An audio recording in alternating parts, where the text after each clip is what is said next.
Welcome to Pastor's Chat today. Well, we're looking at some very exciting verses here in Psalm 37. Matter of fact, as I told you already, I memorized this entire psalm my first year in Bible college. I would at least encourage you to memorize the first 8 verses.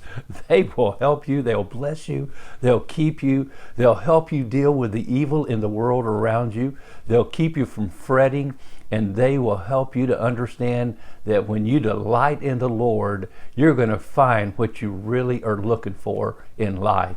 And so let's look at these verses again. He says, "Do not fret because of evildoers, nor be envious against the workers of iniquity.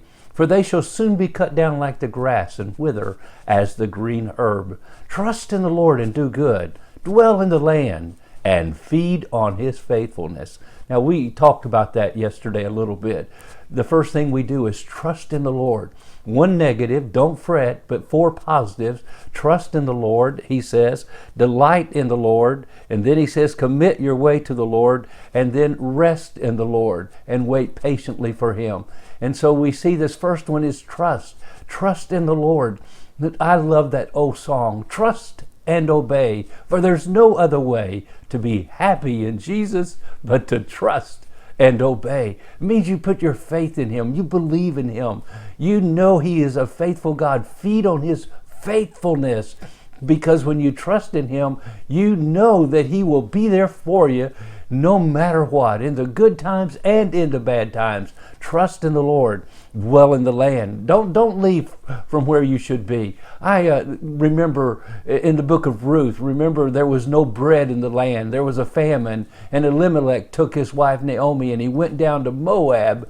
And oh, what a tragedy took place. His 2 sons died and he died. And oh, that always happens when you do not dwell in the land. Even in the bad times, don't leave the place of inheritance, the place of promise, the place where God has brought you to worship, the church. Don't leave. Stay. Dwell in the land.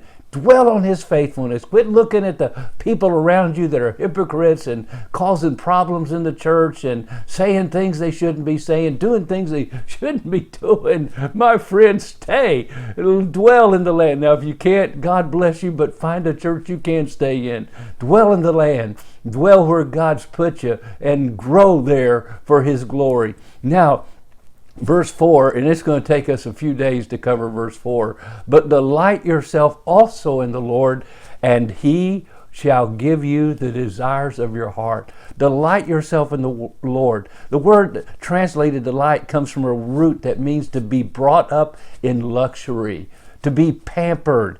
It speaks of the blessings of the Lord that we of the blessings of the Lord that we have in the Lord himself. We get more enamored sometimes with the blessings than we do the Lord. We start worshiping the blessings. God says, I'm so afraid that when you get in the land, he told Israel that you will be overcome with all the great blessings I've given you there. Houses you didn't build, vineyards you didn't plant, and you will then forget me.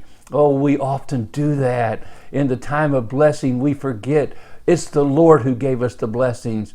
And so delight in the Lord. And that means so many things. But I remember a little poem by A.B. Simpson, the great missionary of yesterday. He said, once it was the blessings that I sought, but now it's the blesser I want. Once it was the gifts, but now it's the giver. Once it was the helps, but now it's the helper. And he goes on in that song. Look it up. Beautiful poem by A.B. Simpson that continues to remind us we delight in the Lord. But how do you delight in the Lord? Well, we're going to take the next few days to talk about what it really means to delight in the Lord. But let me just say this. The first thing it begins with a love relationship. You know who you delight in? You delight in those people and those things that you love.